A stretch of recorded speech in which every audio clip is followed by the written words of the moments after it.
بسم اللہ الرحمن الرحیم۔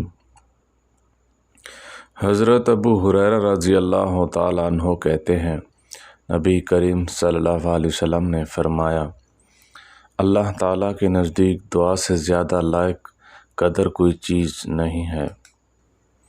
حضرت عقیل بن ابو طالب رضی اللہ تعالیٰ عنہ کہتے ہیں کہ رسول اللہ صلی اللہ علیہ وسلم نے فرمایا، وضو میں ایک مد اور غسل میں ایک سا پانی کافی ہوتا ہے۔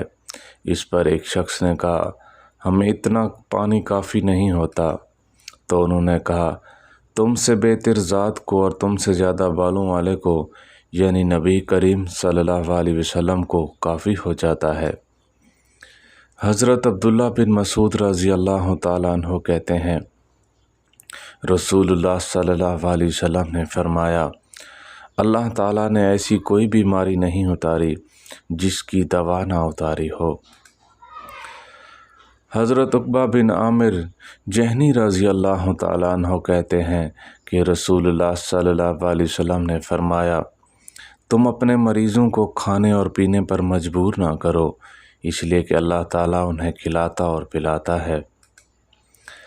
حضرت ابو ہریرہ رضی اللہ تعالیٰ عنہ فرماتے ہیں کہ انہوں نے نبی کریم صلی اللہ علیہ وسلم کو فرماتے ہوئے سنا، کلونجی میں ہر مرض کا علاج ہے سوائے سام کے، اور سام موت ہے، اور کالا دانہ شنیز یعنی کلونجی ہے۔